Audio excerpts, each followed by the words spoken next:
ꯍꯥꯟꯅ ꯈꯨꯠ ꯁꯝꯅꯔ ꯂꯩꯇꯦ ꯍꯥꯏꯕꯗꯤ ꯅꯠꯇꯕꯤꯗ ꯃꯄꯥꯡꯒꯜ ꯍꯦꯟꯅ ꯀꯟꯖꯟꯅꯅꯕꯁꯦꯅ ꯃꯣꯏ ꯈꯨꯠ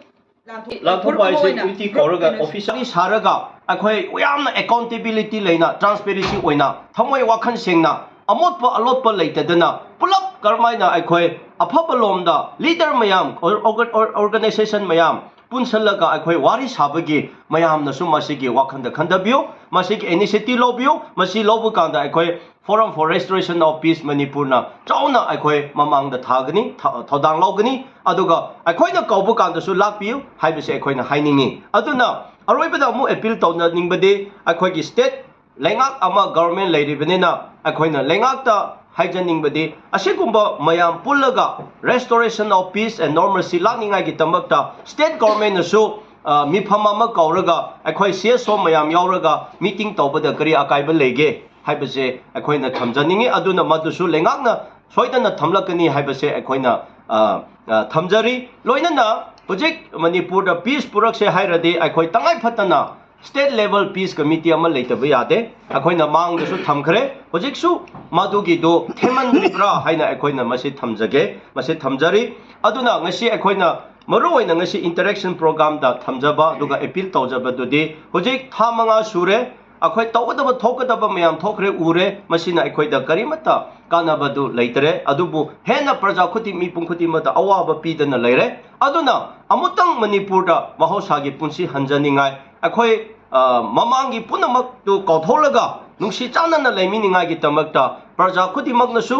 ꯑꯗꯨꯒ ꯂꯨꯞ ꯈꯨꯗꯤꯡꯃꯛꯅꯁꯨ ꯁꯦꯛꯁꯟ ꯈꯨꯗꯤꯡꯃꯛꯅꯁꯨ ꯑꯩꯈꯣꯏ ꯑꯃꯠꯇ ꯅꯨꯡꯁꯤ ꯆꯥꯟꯅꯅ ꯂꯩꯕ ꯄꯤꯁꯐꯨꯜ ꯀꯣꯑꯦꯛꯁꯤꯁꯇꯦꯟ ꯂꯩꯅꯤꯡꯉꯥꯏꯒꯤꯗꯃꯛꯇ ꯊꯕꯛ ꯇꯧꯕꯤꯌꯨ ꯋꯥ ꯉꯥꯡꯕꯤꯌꯨ ꯍꯥꯏꯕꯁꯦ ꯁꯤꯟꯕꯤꯌꯨ ꯍꯥꯏꯕꯁꯦ ꯑꯩꯈꯣꯏꯅ ꯑꯁꯤꯔꯣꯝꯗ ꯑꯩꯈꯣꯏꯅ ꯊꯝꯖꯔꯤ ꯄ꯭ꯔꯣꯚꯣꯛ ꯇꯧꯕꯒꯤ ꯑꯃꯨꯛ ꯍꯦꯟꯅ ꯆꯥꯎꯊꯣꯛꯅꯤꯡꯉꯥꯏꯒꯤ ꯃꯁꯤ ꯁꯦꯛꯁꯟ ꯃꯤꯑꯣꯏ ꯈꯨꯗꯤꯡꯃꯛꯅ ꯀꯅꯥꯃꯠꯇꯅ ꯃꯗꯨꯒꯤ ꯋꯥꯈꯜꯂꯣꯟꯗ ꯋꯥ ꯉꯥꯡꯕꯤꯒꯅꯨ ꯈꯟꯕꯤꯒꯅꯨ ꯍꯥꯏꯕꯁꯦ ꯑꯩꯈꯣꯏꯅ ꯊꯝꯖꯒꯦ ꯌꯥꯝꯅ ꯀꯝꯄ꯭ꯂꯦꯛꯁ ꯑꯣꯏꯕ ꯁꯦꯟꯁꯤꯇꯤꯚ ꯑꯣꯏꯕ ꯑꯗꯨꯒꯨꯝꯕ ꯑꯩꯈꯣꯏ ꯂꯩꯄꯥꯛ ꯑꯃ ꯑꯣꯏꯒꯗꯧꯔꯦ ꯑꯗꯨꯅ ꯃꯁꯤ ꯑꯃꯅ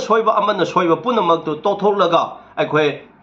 ꯄꯤꯁꯐꯨꯜ ꯀꯣꯑꯦꯛꯁꯤꯁꯇꯦꯟ ꯂꯩꯅꯤꯡꯉꯥꯏ ꯑꯗꯨꯒ ꯅꯣꯔꯃꯦꯜꯁꯤ ꯑꯃꯁꯨꯡ ꯄꯤꯁ ꯂꯥꯛꯅꯤꯡꯉꯥꯏꯒꯤꯗꯃꯛꯇ ꯐꯣꯔꯝ ꯐꯣꯔ ꯔꯦꯁꯇꯣꯔꯦꯁꯟ ꯑꯣꯐ ꯄꯤꯁꯅ ꯑꯩꯈꯣꯏ ꯊꯕꯛ ꯂꯧꯈꯠꯂꯤ ꯑꯩꯈꯣꯏ ꯑꯗꯨꯒꯤꯗꯃꯛ ꯀꯅꯥꯉꯣꯟꯗ ꯃꯤꯆꯪ ꯂꯩꯇꯦ ꯑꯩꯈꯣꯏ ꯖꯥꯇꯤ ꯑꯃꯗ ꯁꯄꯣꯔꯠ ꯇꯧꯋꯦ ꯍꯥꯏꯕ ꯂꯩꯇꯦ ꯑꯩꯈꯣꯏꯗꯤ ꯆꯨꯝꯅ ꯑꯩꯈꯣꯏ ꯃꯌꯥꯝ ꯃꯅꯤꯄꯨꯔꯗ ꯂꯩꯔꯤꯕ ꯄꯨꯝꯅꯃꯛꯁꯦ ꯅꯨꯡꯁꯤ ꯆꯥꯟꯅꯅ ꯂꯩꯃꯤꯟꯅꯁꯤ ꯄꯤꯁ ꯂꯩꯍꯟꯁꯤ ꯅꯣꯔꯃꯦꯜꯁꯤ ꯂꯩꯍꯟꯁꯤ मधुना लेपाकी अफब ओइगनी लेपाकी चौखटप ओइगनी हाइबदा मधुदा पांडम ओइरगा forum for peace of restoration ना रेस्टोरेशन फॉर पीस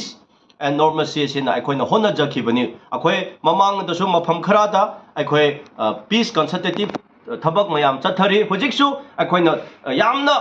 सेंसिटिव ओइबा एरिया बॉर्डर चकादा अखोइ forum for restoration of peace ना पीस कंसल्टेटिव मीटिंग से अमु चथगनी हाइबसे ngasi mayamgi mamangda akoina thamjabani aroibada akoi kari soirasu amu repeat tawjage mob ki justice wakhan thadokpiu mob ki justice leba tarade afaba tawningba mi su kana su tawningraroi afaba haining ngangingba mi su loina hairaroi nganglaroi akoi su nganglaroi amata oirna aduna sidi chingmi tami punna leiminaba mapham manipur oibanena mob ki justice se akoi parja ki maimi mayamgi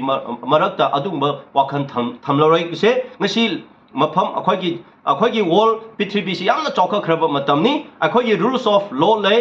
court ले एनी कइनो अमगी तमकता ले पुनमक्तो मदुगी मतुंग इना चथबीरगा vial फजन पीरगांदा तंती पीबे याब्रा पीबियो fine तौबे याब्रा तौबियो वारकपे याब्रा फजन वारकपियो मदु नतना mob की जस्टिस हेत तौबसेदा अफब तौनिंगबा कया अखोइसु मदु वाखंदा चिनबा मधुगी इकाइबा अकीबा अखोइदसु मधु फाउबसे कनामतना मसे मुतुंग मनाउददी अफब ngangningba tawningba mi se lereroidra haina अखोइना मसे खनबगी ngasi अपील तौजबनी मरमदुना होजिकि अखोइ मणिपुर से अमतंग अखोइ नुंगसि चानना लेमिनसे हाइरदे